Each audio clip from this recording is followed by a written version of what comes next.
members of the OG Army. Get those wallets unfolded.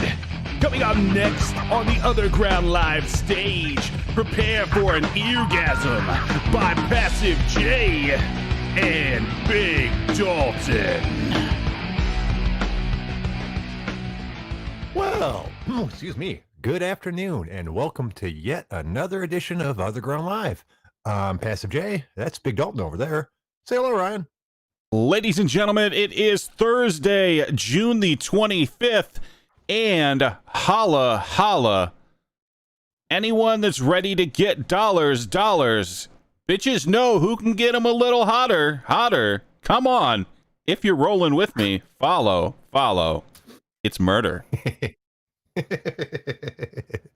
I see the OG Army is forming up in the chat box. Always glad to have you guys here. How'd your day go, Ryan? Long fucking day, rolling on not much sleep at all. So, yeah, it's Thursday. Is your back feeling any better, sir? It's loosened up a little bit. Still not fun whatsoever, but, yeah, we'll be back to working out by the weekend. Oh, man. We talked about that before. I know that sucks. Oh, Jesus Christ. Wet fucking dog in my lap. Oh, man. Doesn't the wife realize that the second part of washing the dog is drying it afterwards? Oh, Jesus Christ. Oh, well, it's already in my lap now. The lap is wet. We might as well go ahead and deal with it. Sorry about that. That's not what I intended to talk about. Hey, God, what a fucked up day. On my side, back to work. Okay, dog, you're going to have to get down. Come on. I know I love you, just not for the next hour. Go. Was back to work today after my brief little COVID vacation. As if I had mentioned, obviously the test back came fucking negative, so of course it did. I was always surprised that anybody at my work thought I could have possibly caught the COVID. I'm the most germophobic fucking person in that building. The idea that I caught COVID over all those fuckers is ridiculous. But it's a done deal, and I'm back to work, so no use being bitter about missed time, right? Sure, let's go with that. So what do you got today, sir? Let's see. I think we actually have a couple of updates to stories that we've spoken about in the past.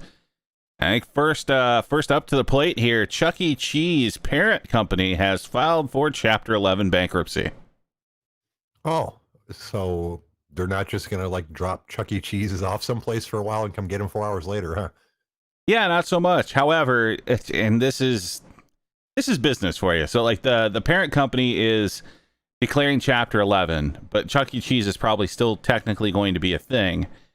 They're just doing the Chapter 11 where they get to like reorganize, and basically they'll end up closing a bunch of stores or whatever. But this is as opposed to Chapter 7, which is everything's fucking done. Yeah, this is the whole fucking businessy thing of just forgiving all your debt and going about your day by basically coming up with a plan with the courts to be like, yeah, we're going to be better next time. That doesn't seem quite cool, you know? And I'm glad I don't exist on the corporate level like that, because it'd be quite the bummer to have someone owe you a shitload of money and just go, oh yeah, we're not going to pay you, but we're going to, we're not going to like sell all our stuff to try to pay you or pay our bills. We're just going to call it do-over. So maybe you might get money from us at some time, but you probably won't, because we won't have to pay you anymore. Well, and part of it, so yes, they obviously will pay some to their, debtors, but it's still that fucking slimy thing. Like, I wish as a person I could just go run up, like 50 grand in debt and then just declare bankruptcy and just completely do over and keep basically all my shit. Like, right. And tell your creditors, I'm going to give you 5 grand and you're going to be happy with it because legally speaking, you can't do shit. Exactly. So and that's how that works. Yeah. Be like, yeah, well, I'll give you like 5 or 7 grand out of, the 60 grand I'm in debt, and I will promise to the courts and to you fine debtors that next time I'm gonna be better. Yeah, this doesn't seem quite fair. I don't know. I have mixed feelings about Chuck E. Cheese's going away. I didn't have any of those near me when I was a kid. We did have, but I had like a Major Magic. Actually, I did have a Chuck E. Cheese. It started out as a Major Magic or something like that. Then it turned into a Chuck E. Cheese, which is the exact same fucking thing. All they did was put different animatronic, cartoon characters on the stage and change the name on the front. those are all the same about then. But my attitude about Chuck E. Cheese's comes from the fact that when I was a kid, that was video games. There wasn't, a home video game system when I was a kid was fucking Atari. So while the stand-up arcade games back then are obviously nowhere near the quality of like home games now, they're still fucking eons ahead of the home games we had, if you even had an Atari, because they were expensive in the 80s. So going to the Chuck E. Cheese's was a kind of an important thing to me. It was all kinds of cool shit that I never got to do or see otherwise. Now, obviously, that's why I don't really understand why they're not around still, because fucking obviously that the allure of that's gone. Yeah, I'm with you. I don't understand how it's really even a thing anymore. Like, kids are fucking playing Fortnite and shit on their cell phones. Like, do they really want to go see poorly upkept animatronic robots singing weird fucking songs in a creepy way and playing goddamn skee ball? Right. Ruth, you mentioned the Commodore 64. I love the fucking Commodore 64. It was the first computer I had. It was the only fucking thing my real dad bought me before the age of 18, because I only saw the dude like maybe 5 or 6 or 7 times. But one of those 5 or 6 or 7 times, he bought me and my brother a Commodore 64. And that thing was amazing for the time. So many good games on that thing. Obviously now it's, the Commodore 64 stood for like how much memory it had, 64K, which now you can get a nice calculator will outperform it. But back at the time it was an impressive thing. I don't know why wouldn't would like, but back on the main point, there's no reason to go to Chuck E. Cheese today. It's not like they even got pizza. We were talking about that about a month ago. The fact that they were trying to scam people into buying their pizza by calling themselves a different business. Yeah, like that entire thing and the whole Commodore 64. I have no clue about any of that. That's definitely before my time. I was more the age of the old English 40. Well, the Commodore 64 was, it was a weird time for computers, because the Commodore 64 by itself didn't really do shit. When we first got a Commodore 64, it had a cassette drive, which is exactly what it sounds like. You would take a cassette tape and put it in and play it, and the computer would read the sounds as a program and play the game. It took a long time because you had to play. It's like if you wanted to play a game with the cartridge drive, it took you about a half hour to load the fucking game, because it took a half hour to play that half of the cartridge, cassette rather. So a couple of years after we got it, we made the gigantic upgrade of getting a disk drive for it, not a hard drive, a disk drive. Most people don't even know what that fucking is now, but back then, the disk drive was about the size of a loaf of bread, to give you an idea. And it played floppy disks, like 5-inch floppy disks, which most people have never seen either. When you hear floppy disks, most people think of the little smaller hard ones. These were 5 inches across and flopped. If you wiggled them, they'd wiggle up and down. So they were incredibly fragile. It was really easy to fuck one up. And the Commodore 64, what you did, you loaded games like that. Fucking, it could take a long time. Like one of my favorite games, Ultima 4, was 8 fucking floppy disks. We were amazed. We'd never seen a game that big. I think a floppy disk would hold 1.5 meg. I think to give you an idea of the fucking technology we're talking about. And we took it one step farther, because we were in the copying games, and we had something called a burst nibbler drive, which was an amazing technology that basically took a cable and attached it to the floppy drive, from the floppy drive to the Commodore 64. So in addition to using the memory that was built into the floppy drive, you didn't use the memory that was in the computer to make copies of discs and things like that. Sorry. She mentioned something that was really close to my heart. I really loved the Commodore 64 growing up. It was a great system. Nowadays, obviously nothing like that anymore. Do computers even have disk drives anymore? I'm sure you can generally you have to get them as like an extra. Getting a DVD writer drive or like shit like that. Yeah, shit. Not even disk drives. Fucking, we don't even have the DVD burners or drives anymore. That was a thing for a while. I remember getting my first DVD burner. I was so fucking excited. Now looking at my computer, there's no disk drive, there's no DVD drive, there's no way to input information into that computer other than the internet. So I guess the day of digital of physical games for computers is gone. Really, I mean, it's still around. There are still physical copies for games for things like the PlayStation and the Xbox. Although obviously you can download that digitally as well. But for the computer, it's gone, dude. When was the last time you took a program and loaded it onto your computer? Nobody got time for that. Right, exactly. You get it all online now. Um, and Bubbles is talking about the N64 cartridges, blowing them out to cool them down to make them work. I hate to be this guy, but it turns out that's not what was happening. All the blowing and all that stuff does nothing to fix the Nintendo 64. They did research, and the only reason that worked was the same thing as the original Nintendos, because you were taking it out and reseating it, and that got a better connection with the game and made it work. It had nothing to do with blowing out or anything like that, which is a bummer because I always thought that was true. I always thought that helped work, but apparently not. Well, the one thing that did work is if you took a Q-tip and a little bit of rubbing alcohol, and rubbing the connector and letting it quickly dry. That did help because obviously you're cleaning it. Right, because that was exactly the problem. Basically, as you put games in and out, the built-up dust and dirt, even if you never got anything in it, it still eventually builds up. And so after you have your Nintendo for a while, the contacts inside get harder and harder to read it. So basically all you were doing by pulling it out, pushing it up, taking it out, and put it back in was pushing it around enough times so it got a good firm contact again. So what you're talking about would definitely work because you're cleaning off the connector, so to speak. But blowing out it, not so much. Yeah, so enough of this nerd shit. Another update to a story that we had talked about. Did you hear that they have actually come out and said that they are going to completely reimagine Splash Mountain? Yeah, and I saw that on the OG, and I took kind of a half-ass stance on it and was immediately yelled down about it.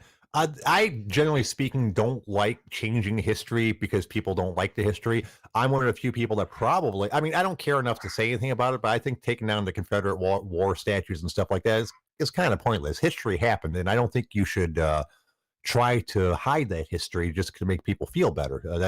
The famous quote is, those who don't learn history are forced to repeat it. In this case, though, it's an old movie no one ever seen. It hasn't seen for decades. I don't know anyone who's actually seen it. I remember vague parts of it, but I can't honestly say I've seen it from front to back.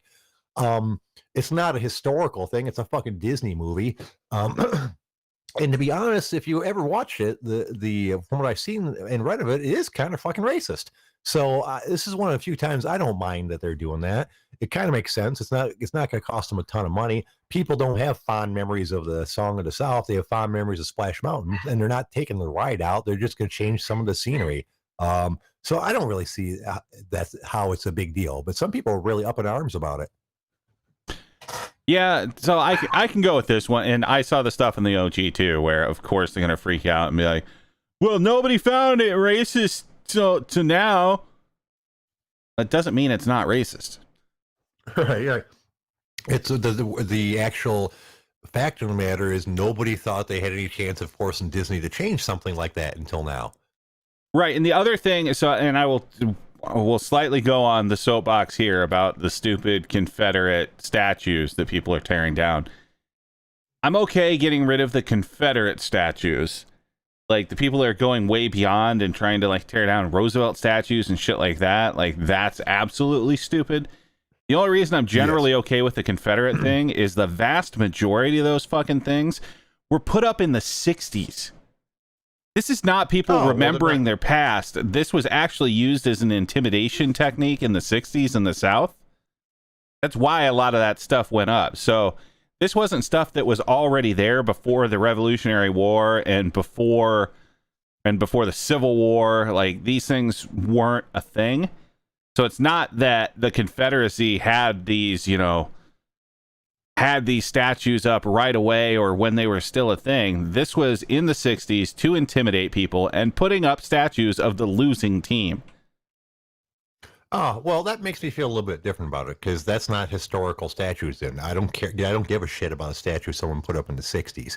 If there's something from right after the war or something like that, I think that has historic value and that should be considered differently. But I don't give a shit about something you put up in 1960 fucking 4. Yeah, that, and I'm with you with that. This would be like, and so I'm only going to say it because like it's the name that pops in the head.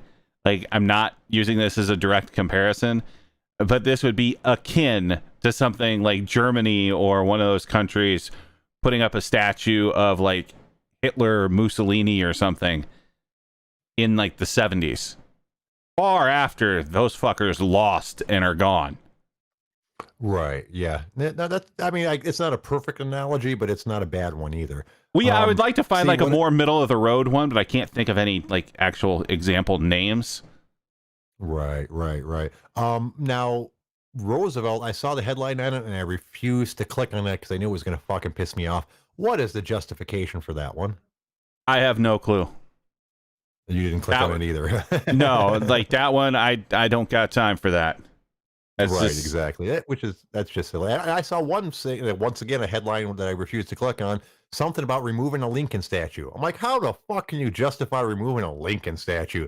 Now that people are, I've heard people trying to dog Lincoln lately, saying the Civil War for him wasn't even about the slavery. He used it as an excuse to stop the other states from succeeding. Either way, his side won. We stopped them from seceding, and we got rid of slavery. You know what? I'm okay with Lincoln, and he's very historically significant. Right, exactly. I don't know. I don't know where it's going to end. 20 years from now, will there be no history except for the history that certain people want us to know? Because that's a dangerous thing. I've said it multiple times, and it's a really selfish statement for me, but it's really true. I am so fucking glad I don't have kids.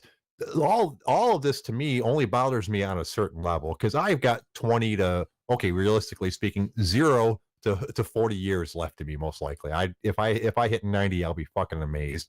And the world, while it can change quite a bit in 40 something years, it's not going to change enough to really affect me personally. I'm not an important enough person for these events to affect me, really.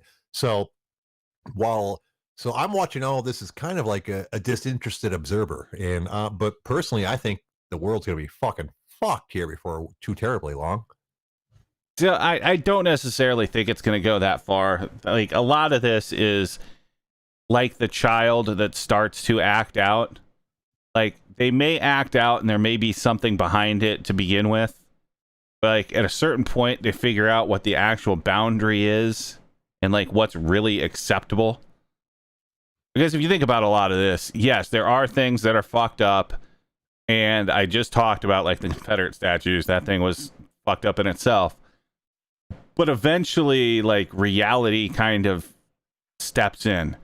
Like these people eventually, they're going to, and I've known people that have done this, they get way behind like a cause for something halfway stupid, but then they start doing research and they find like, God damn, I'm just being way fucking too emotional and not thinking of the fact that back then, yeah, everybody's going to have things that aren't acceptable today. Like if you're around during slavery, chances are if you were just teleported to 2020, we would think you're a piece of shit. But you have to contextualize things. And people just don't have that ability, like kind of built in. That's something that you kind of grow as you mature. I think people at some point will have to kind of come back around towards that. Like we can't really fully go 100% idiocracy. God, I would hope not. And it's funny, taking things in context is so important. I'm not a huge Jimmy Kimmel fan. I think he's probably too vocal. I think he's too far on the left as far as like, this entire Me Too thing and this and that and the other. But I don't think he's a bad person. So he's having troubles with this entire thing now, like, because like we spoke the other day at the Karl Malone skit and all these other things. And I was fairly impressed with the statement that he made. And I don't have it in front of me, so I can't just read it off to you. But he said things like, yeah, these are things that happened a long time ago. I'm not particularly proud of them. But I've grown as a person since then. And I refuse to let people picking these items out of these things from my past silence my voice to criticize legitimate problems. And I was like, well, That's not a bad statement, because he's right. Everyone grows as a person. Back then, contextually speaking, what he was doing was not a big deal. It's not like he went on Saturday Night Live or whatever he was as Carl Malone, and the next morning people were like, Jimmy Kimmel's a horrible fucking person. No, people said Jimmy Kimmel's really fucking funny. See, so these same people that are going back at him with all this stuff are hypocrites because they didn't say anything when it happened. So it was okay for them until they thought it wasn't okay. And I have that same problem with people going way into people's pasts for things and not putting it into context of the time. Like it would be like, so let's just say, tomorrow they come out with a law. It's a brand new law. Like they're going to put it on the books. Well, we can only punish people for breaking that law from that point forward. Like if all of a sudden putting on your right shoe before your left is a felony, they can't just proactively cancel us all because we used to do it the other way. Right. Or say, I've got a YouTube video from 10 years ago when you put on the left shoe first. You're going to fucking jail, buddy. Exactly. They can't do that. By the way, you're getting pretty robot-y. You might want to log out and come back in again. So how about people, do other people find me robotics? We had this the other day, Jay. And it turns out it was just your connection. Yeah. Oh, that's weird. What do you guys think? Does he sound okay? Juicer, do I sound good? So it's no good or bad? Good. All right, so it's your connection, Jay. Okay, maybe just okay. Then I won't pay any attention to that. Oh, on a completely, I've been cutting out. That's crazy talk. Well, you have that Michigan internet. Yeah. No, that is true. My internet might be shitty today. You never know. On a completely different thing, Sly has been talking with a friend of his who apparently is like a professional female bodybuilder, and he would like to know if we would like to have her on the show. I told him that it sounded okay to me, but I wanted to see if the OG crew and you had interest before I made any kind of commitment. As normal, I give roughly -4 shits. Well, damn, now I'm distracted by Bubbles telling me that my voice has been cutting out. That's horrible. That's the only thing I have going for me. If you guys can't hear me, well, I might as well fucking hang it up. Part of that actually may be Bubbles as well. So, like, you haven't cut out too bad for me. So this is the problem, right? Like, one person's going to hear something one way, and everybody else, it may sound fine. Right. So we're just going to get into this fucking spiral of, well, you kind of sound like a robot to Fatty 7711, but to Juicer, you sound like a Greek god, and to me, you sound like a little whiny brother. But anyways, OG Army, would that be something you guys would be interested in? You guys, you've probably seen the pictures that he posted on the thread on the OG. If you guys are interested in it, we can certainly have her on there. I just don't want to bring someone on and like have everyone go, man, we don't care about this. So, what you guys should do is go onto the thread on the OG, and the Juicer has already done this, and let me know whether you guys want to have her on there or not. I'm certainly willing to talk with her. Anyways, moving on. What else you got there, Big Dalton? Oh no, back to that topic. Remember, you got a wingman, and you got to take her, and I'll go with a friend. I'm married, sir. Thank God. That doesn't stop you from your wingman responsibilities, Jay. Right. Look it up in the man code. It's there. That's not cool though. Section 14, subparagraph 3. Well, you're not supposed to be married to follow the man code in the first place. So I broke that one already. So I think I'm gonna go ahead and pass on that entire man code thing. Dude, did you see that there was a skirmishes erupted between, speaking of the statue thing, skirmishes erupted between protesters over the removal of a statue of Christopher Columbus in New Haven, Connecticut. Police were forced to intervene after members of the Italian American Heritage Foundation, who were in favor of keeping the statue, got into a physical confrontation with other protesters that were protesting, trying to get it removed. First off, is that a thing? I didn't know that was a thing. The Italian American Heritage Foundation. First off, apparently it's a thing. First off, I'm going to say I can understand why people would be appreciative of their culture and things like that, but I don't think you need an entire foundation just to support your Italian American heritage. I mean, why is that a thing? I mean, And secondly, that's what they're going to go to bat for. I mean, I understand Christopher Columbus was Italian, but he is also a fucking asshole. You don't want to claim him for your team. Do a little research before you go to bat for somebody. Jesus fucking Christ. Well, yeah.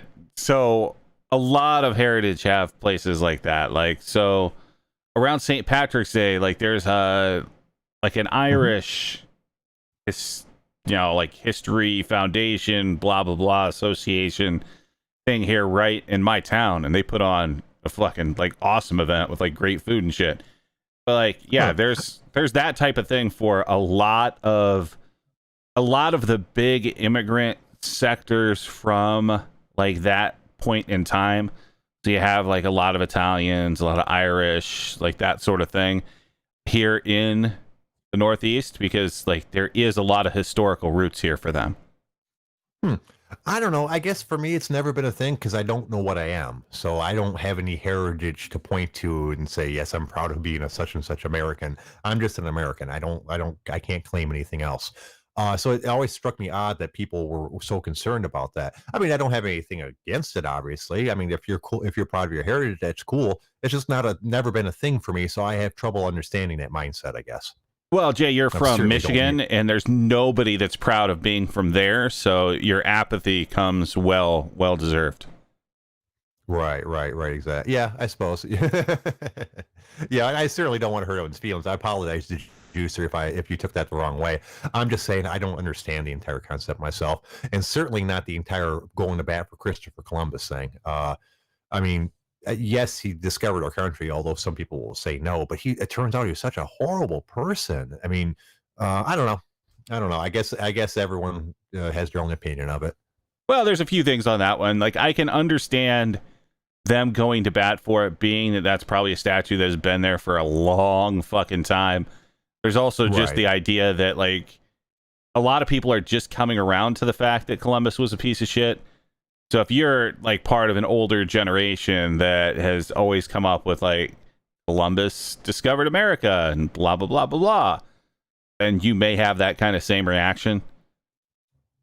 That's true. And as we were speaking, for the really old statues, I kind of have a different opinion of as opposed to the newer ones. I don't know. I've tried to be understanding of both sides. I can understand why some people would not want that statue at all. And I can understand people that would want it there. It's just such a weird situation that this kind of thing's happening over and over again. I mean, 10 years ago, you'd never can think that people would be tearing down statues all across the country for all kinds of different reasons. And that was what surprised me, is like the Black Lives Matter movement kind of started, the Civil War thing, although there was a movement a couple of years ago to try to get rid of them. But once that happened, people decided it was okay to take down whatever kind of statue they didn't like. Yeah, like I said, this is the child acting out, and all of a sudden they're gonna at some point figure out where the boundaries are, and then I don't think this is gonna be as much of a thing. I think there's gonna have to be a concerted movement for like wanting to remove certain things. Like right. Hopefully pretty soon here, a lot of people kind of get kicked into gear. And on another one of my opinion of taking things too far, on the current theme. The chick from the Thor movies, I can't remember her name. The black chick that was in the Thor Ragnarok. I know you don't do Marvel movies. Tessa something or another. I think Tessa Thompson. I've seen pretty much all the Marvel movies. The DC movies that are the flaming pile of deteriorating shit. Right. Okay, so you know who I'm talking about then. The Valkyrie chick? Yes, that's her. Yes. Yeah, I can kind of picture her. I have no fucking clue who she is as a person. Well, apparently her and a whole bunch of other people want Hollywood to cut ties with the police. They said historically and currently Hollywood encourages the epidemic of police violence and culture of anti-blackness.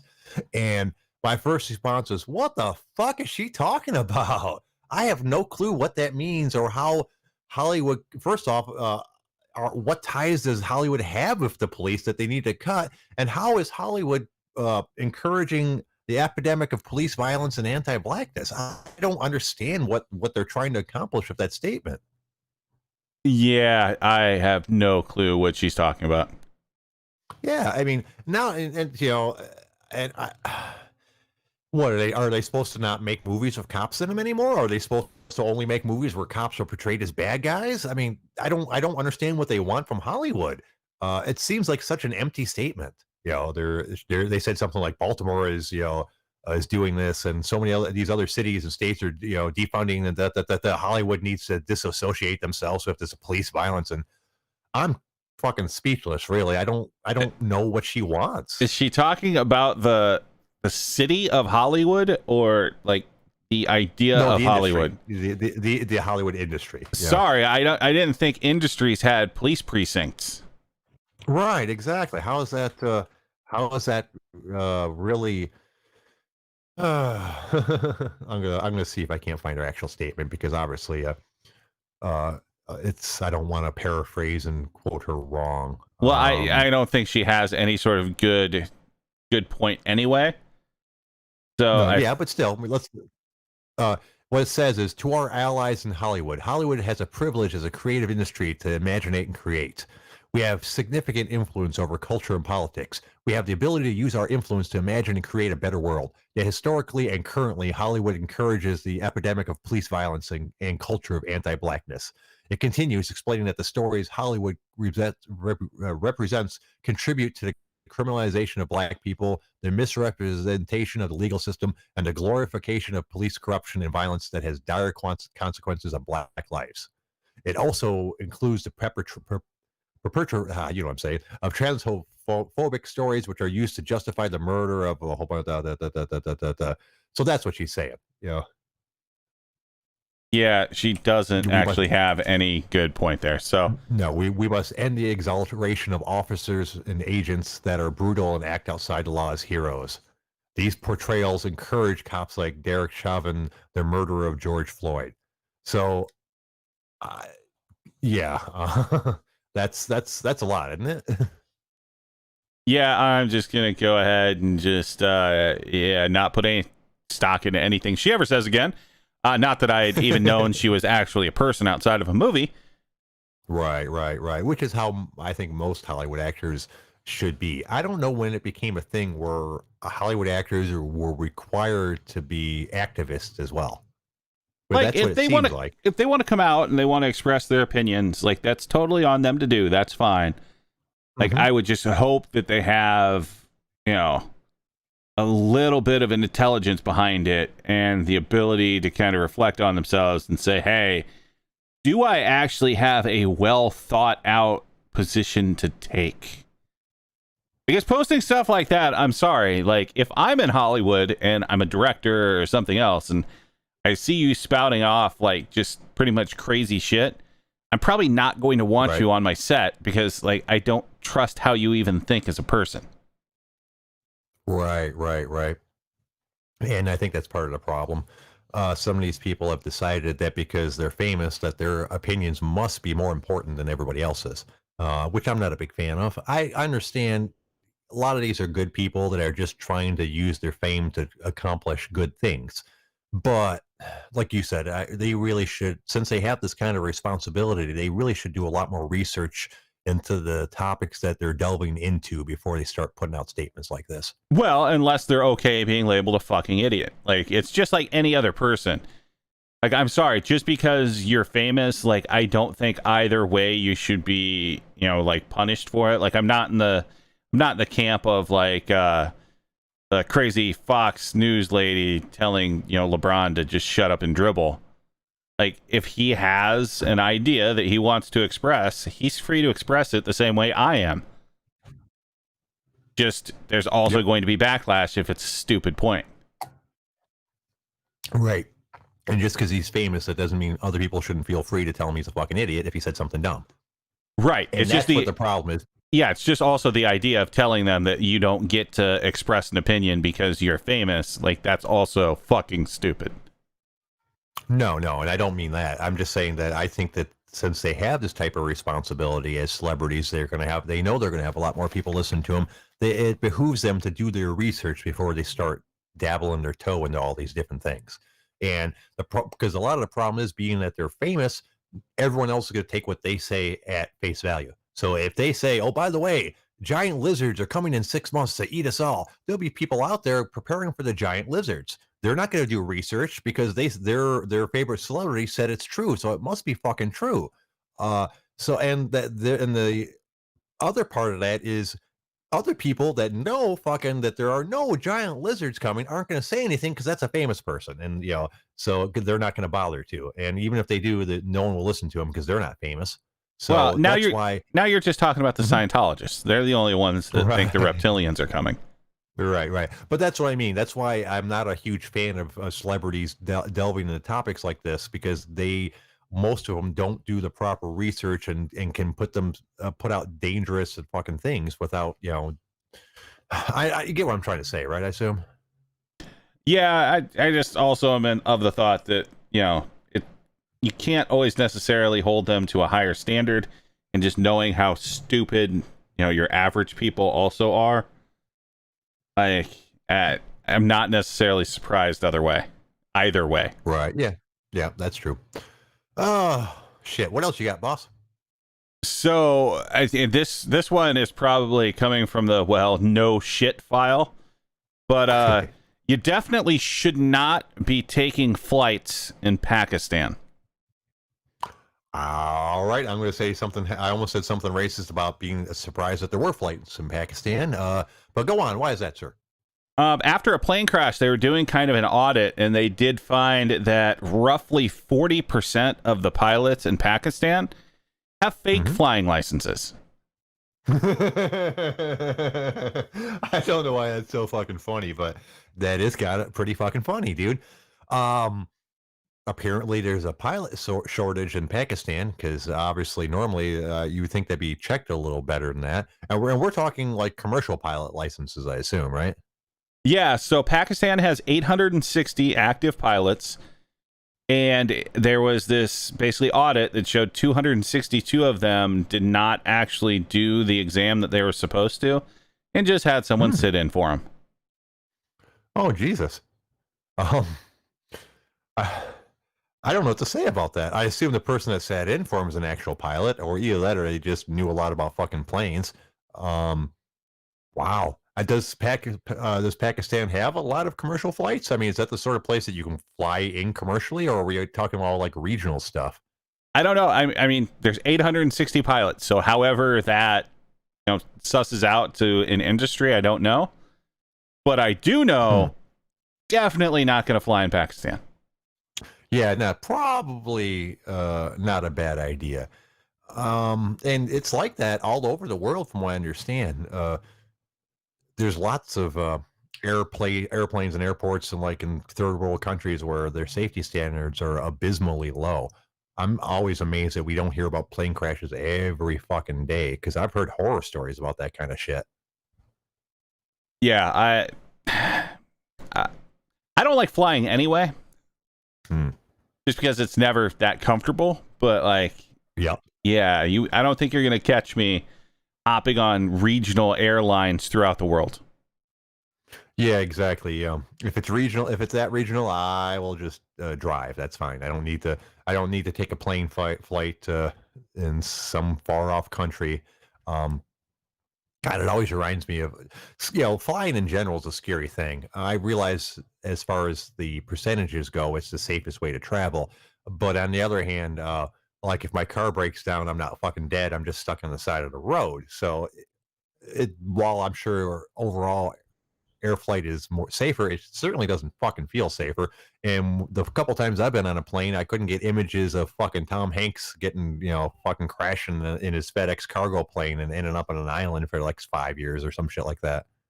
Yeah, the actual flying doesn't bother me at all. It's just the fact that my shoulders are the width of 2 seats. And as Donkey says there, if I could actually pay for 2 seats, I would totally do that just to be fucking comfortable. But you can't do that. Like, the only way you can do that is if you are extremely fucking fat. But, like, being an even, like... And so this is the thing, right? Like, I'm a very large fucking human. I've inquired before about being able to purchase 2 seats because I know my shoulders are going to be in someone else's seat. And they tell me I'm not fat enough for 2 seats. That's weird just on the top of it, because that's basically like saying the airline saying, no, you're not fat enough for you to give us extra money. Why would they have a fucking regulation on it? Shit. If you want to buy 12 seats, you should be able to buy 12 seats. Fucking, if I was rich, I'd buy 3 of them in a row and just fucking lie down and sleep in it. That doesn't make sense at all. Yeah, that's my thing. And people have looked into this before, and based on like other people even saying stuff about, that's where I looked into it. Just knowing that, like, if I can just get 2 seats, I'm going to be super comfortable because I can just put an armrest up and kind of, actually pass out against a window at that point and not have to worry about, like, giving somebody else a shitty experience too. But nope. Right. Can't do it. They want to over fucking sell their flights so they can get as many human bodies on that fucking thing as possible. And Sly Dog, I just cannot justify the expense of first class. It's ridiculous when buying 2 seats is cheaper than flying first class. Yeah, I mean, that still makes... God, I can't wrap my head around it. Why the fuck would they care whether or not there's an extra seat and a person in that seat? All they're getting paid for their seat. I don't know. Maybe, I guess, because they make so much money on luggage and shit now. I don't know. I don't know the actual reason behind it, but it is just so fucking stupid. Yeah, that's a big one for me. And I don't have that problem. I'm, if possible, maybe more uncomfortable than you at flying, but I at least do not affect my fellow, passengers with my size, because mine's all up and down. I just can't put my feet down when I'm flying in a regular seat. Literally, like my knees hit the seat in front of me, and I can't maneuver myself in such a way that my feet touch the ground. So the entire flight, I just fly there, with my knees touching the pressed up against the seat in front of me and my feet dangling. Which is, by the way, really fucking uncomfortable. But at least I'm not affecting the people on either side of me, other than amusement value, I imagine. Yeah, it's just the whole airline industry is just fucking ridiculous. It needs a gigantic goddamn overhaul. Yeah, and you go back and look at old pictures of people flying in the 50s and 60s and stuff, and holy shit, it looked nice. Everyone had plenty of room. They brought out nice meals. It just looked like a completely different experience. I mean, of course, people could smoke, so it wasn't all good. But fucking God, at what point did the industry realize that they could make a ton of money without giving any value, really? I don't know. Whenever it was is when they went off the goddamn rails. Fuck the airline industry. Yeah, and every year it gets a little bit worse, and every year, every airline, one of the airlines ups the ante, so to speak. They're like, well, we're going to put 35 inches between each seat, because we can't give them any less, because otherwise people will complain. And then one of the airlines will go, you know what, we're going to do 33 and see how that works out, but we're going to charge $10 less a seat. We'll make up for the fact that we can fit in this many extra seats because of that, and they'll do it. And then the other airlines will go, oh shit, it worked. Okay, we're going to do that too. And they just keep on basically egging each other on. The other thing that this is interesting. And then they fail, and then we give them $1 trillion. Right. Oh, we have a caller. Let's see who we have today. Well, hello, sir. How are you doing today? What can we do for you? Oh, I guess not. All right, great call. Great call. But I read something once. I can't remember if it was something on the OG or an article I read or something like that, explaining why the airline experience sucks. Here's why. They have this fleet of airplanes, right, ranging back from the 70s till today. And they don't get rid of an airplane until they absolutely fucking have to. So when this new airplane comes out, they can't make it all nice and new and better than the old airplane because they can't replace them all at once. And you can't have some of your airplanes have these awesome new things and some of them not. So they make all the airplanes the same over and over and over again so that they're interchangeable. So you don't know whether you're flying on one that was built today or one that was built 20 years ago. And that's why, and I don't know if this theory is true or not, but that's why airline planes suck and never get any better. Yeah, I'm sure there might be a little bit of a valid idea there. I think a lot of it is just they're greedy pieces of shit. Yeah. Once it reached that point, there's no going back. But that's why you don't see other innovations and shit like that. And I've seen like stuff for international flights first class that looked goddamn amazing, where you basically you had your own cubicle and shit. God knows how expensive that shit's got to be. Probably not that much, like probably that much, not that much more than the actual comfort it brings. I think and I don't know why it is, but like here in the US, like we are fine with just getting bent the fuck over by corporations. I just don't get it. Yeah, it makes no sense. And there'll be a reckoning at some point. They're going to go too far, and that will be it. It might be at the point where we're all taking 4-hour flights, standing up like you're riding a fucking subway. But eventually, there's going to be a point where we won't put up with it anymore. It will be a revolution of people that are tired of this bullshit.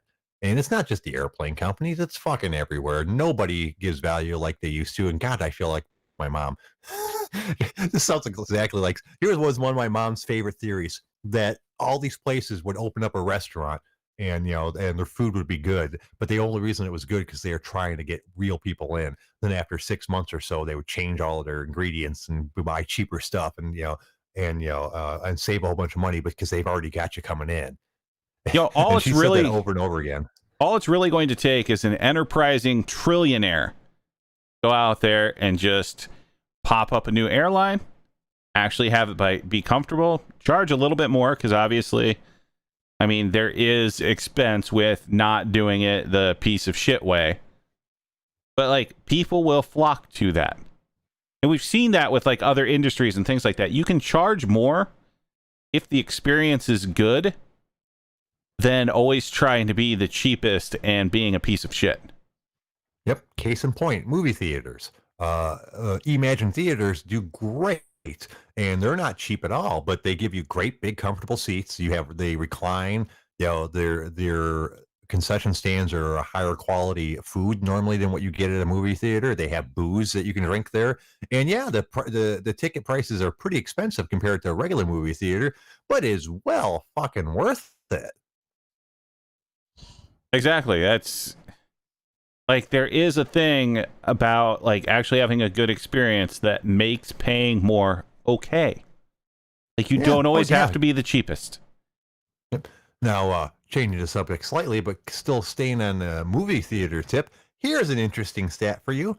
A drive-in theater in Dearborn, Michigan was the #1 theater in the nation over the weekend with $127,000 in box office returns. Because they were the only one open? No. Now it is because it's the drive-in thing, but it's on a lot larger scale. 160 of the top grossing 201 cinemas were drive-ins. So at least there is another, at least some cinemas are open. But here's the thing: the highest earning indoor multiplex was in South Jordan, Utah, of all places, and made $14,600 on the weekend, as opposed to the 127,000. Now, the drive-in in Dearborn is goddamn fucking big. I think they're running at half capacity, but at full capacity, they can hold 1,600 cars. Yeah, never been to a drive-in. No desire to go to one. Like it's just not the experience that I want to have. Like sitting in a fucking car watching a movie is just kind of I'm good. Oh, really? I've only been to a couple of them as a small child, so I do have the nostalgia for it. But it was a cool experience. This has got to remember, this is back in the 70s and 80s, where most cars had big ass fucking bench seats on them. So it's basically the same as sitting on a couch at home. Only not near as comfortable.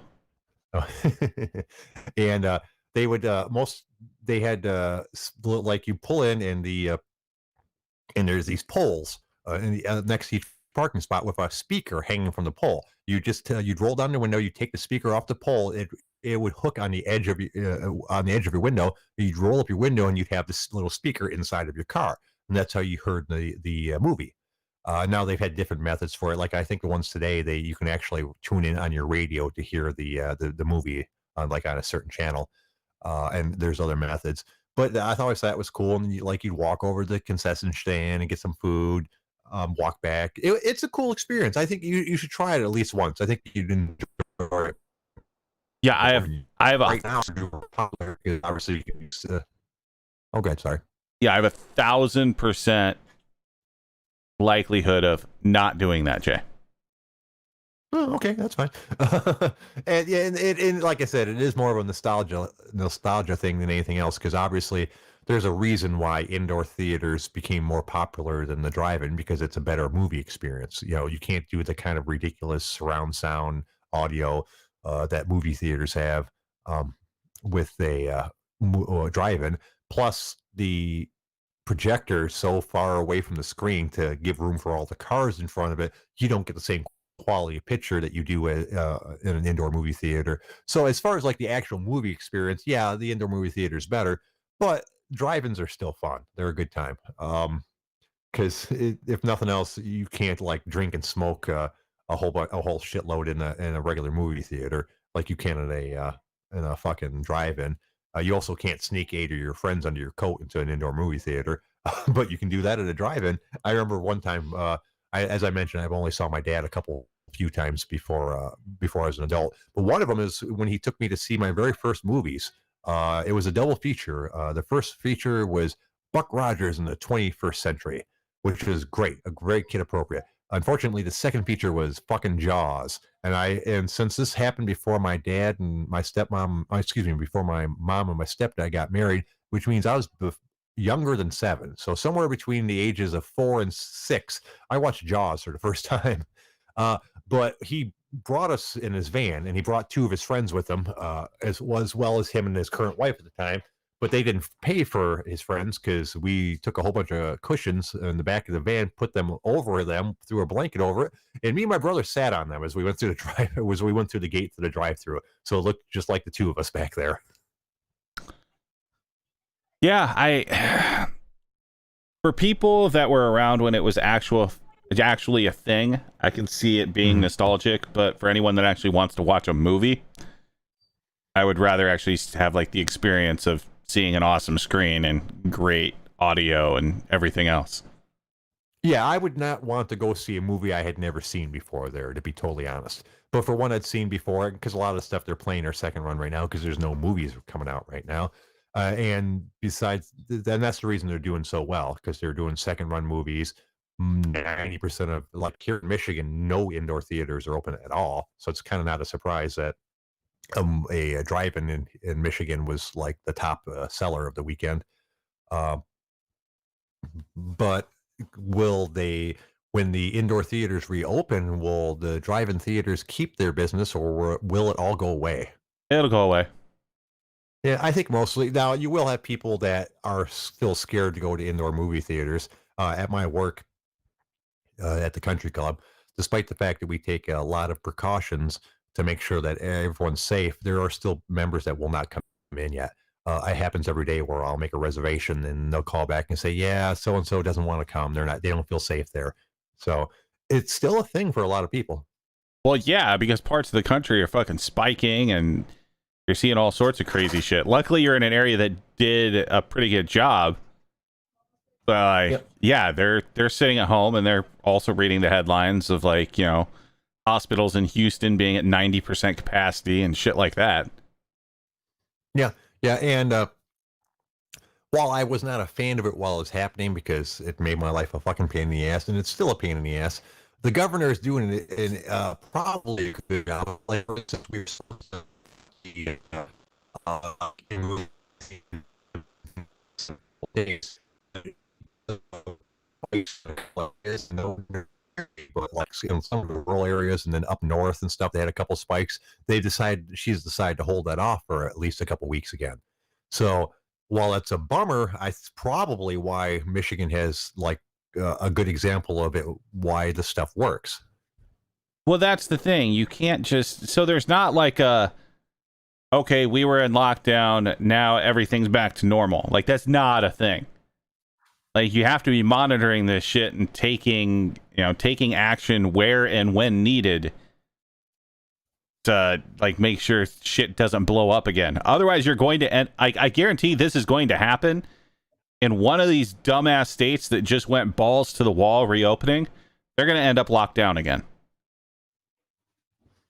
God, I just hope, yeah, exactly. And if that was Michigan, that'd be fucking horrible. I can't do another lockdown, man. That's one reason I've now found that I would not make a good criminal. So I don't want to go to prison because my house has all kinds of nice amenities. My wife, who I love very much, and I like spending time with, and my dogs and all of my stuff. And by the time the lockdown ended, and I was able to go back to work. I'd never been more happy to go back to work in my fucking life. Holy shit, I was bored. There's too many hours in the day. I've said it before. Unless you're fucking rich, anything more than 2, 3, maybe 4 weeks off is too much. You'll run out of shit to do. You need money for hobbies and going places and doing things. If you don't have that, you're basically just locked into your fucking house every day. Yeah, pretty much. It's not necessarily a fun thing, but hey, we needed to do something. Could we have probably done it better by just like kind of ratcheting up and down as needed? Maybe. But hey, like it worked. Yep. Now here at my work, it's basically a race to see whether or not we'll be able to open up the fitness center when it's actually done, because they did renovations in that wing and expanded the fitness center over the winter, or at least they were supposed to, because of this COVID thing. At one point, everything stopped.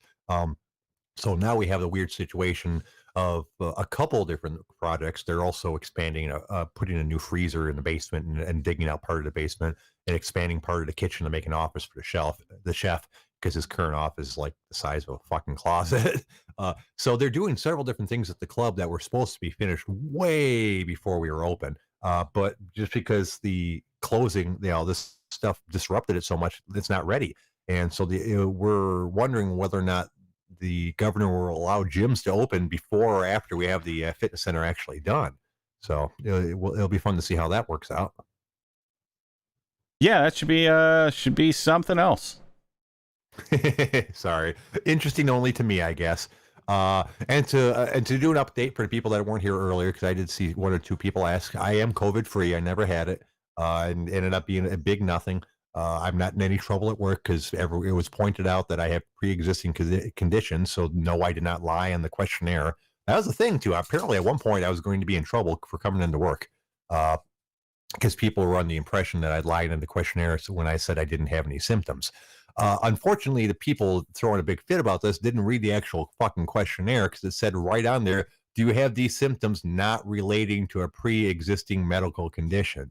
Well, it's pretty big print too. So I was amazed that it was even a question of whether I did something wrong or not. I'm like, I don't have any of the symptoms, and the one symptom that I did have, diarrhea, was a pre-existing condition. So you guys can all fuck off. I didn't do nothing wrong. I was kind of upset. I was starting to get, a vibe that I was in trouble and I did something wrong. I followed every fucking procedure out there. It's also amusing to me that they thought I had COVID in the first place, because I'm the resident fucking germaphobe of the place. They always made fun of me because whenever someone hands me something, I always use Purell. Whenever I have to deal with money, I use Purell. Basically, if I have to touch anything that someone else touched, I use Purell, because fucking I don't want to get sick. And I deal with so many different people handing me fucking things every day that's my thing. The other thing is I don't like people getting close to me. It has nothing to do with germs at that point. I'm just uncomfortable with people within a certain distance of me. So like if we're having a conversation and you start stepping forward, I'll start stepping backwards. I don't want you in my personal bubble. And people always make fun of me at work for that. As it turns out, I'm a fucking trendsetter, because that's what everyone does now.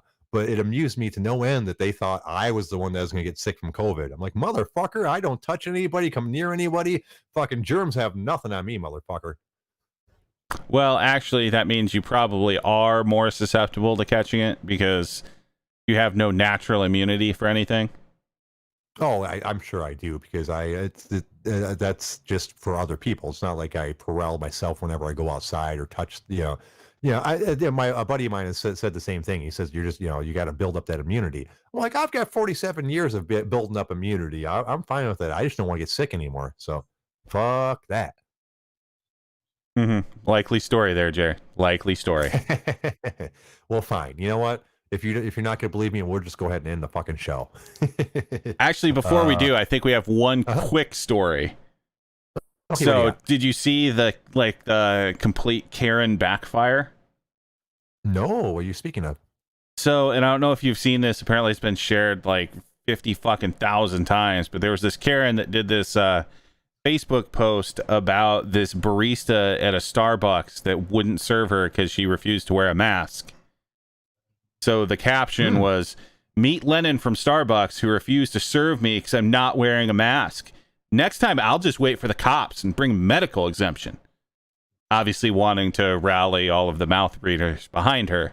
How can people be so fucking unaware of themselves? Go ahead. And a part of that Facebook post, of course, taking a picture of the poor barista, obviously without their permission, and sharing it all across Facebook. Well, it did gain traction, and it was shared like 50,000 times. And you know what actually happens? The people at Facebook, of course, figured out who this barista was, set up a GoFundMe, and now that kid has $17,000. Well, thank you, Karen. I appreciate that. Exactly. Yeah, that's fucking ridiculous. This entire "the rules don't apply to me" thing pisses me off so fucking much. Over and over and over again, you see that shit. Well, guess what? It's a private fucking business. They can serve you refuse to serve you for no fucking reason at all. They can decide they don't want to fucking serve you because they don't like your fucking haircut. So to think that you can force somebody to do something, you see it over and over. Oh, it's it's public property. You can't stop me from going in. It's not fucking public property. You're not allowed in the Walmart anymore, Earl. Fucking they banned you.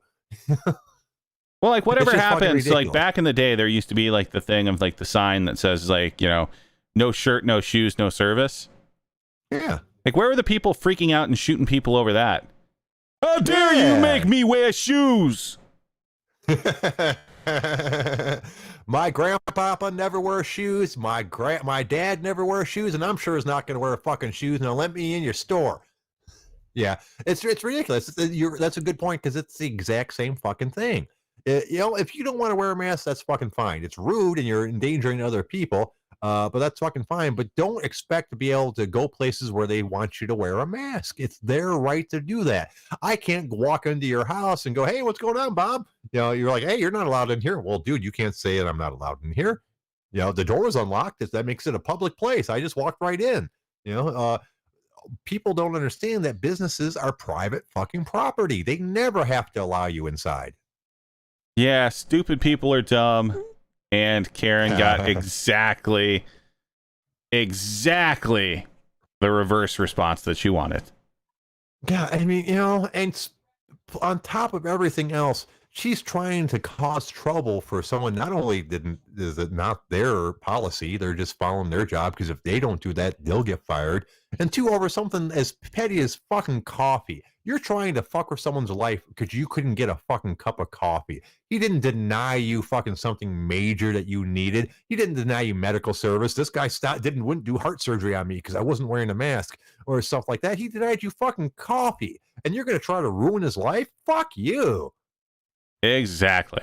That's why I thought this was an important thing to cover before the end of the show. Oh, now I'm all riled up, but good. Yeah, we did need to go over that. Oh, okay. Calm down. All right. I would like to thank the OG Army for showing up. We can't do a show without you guys. I want to thank my partner, Big Dalton, for doing 90% of the work on this show. Shit. You got anything else, Dalton? As always, I have two things. So, first of all, Pakistan, this goes out to you. I know you're listening. If you want me to go to Pakistan and be the next action hero, get your shit together. All your goddamn pilots need to be licensed properly, and I'm going to need 2 seats. I'll pay for them. We're good. See you soon, Pakistan. What else? Other than that, I can really only think of 3 words. Fuck all y'all. We'll see everybody tomorrow at 6. You guys have a great night. Bye-bye.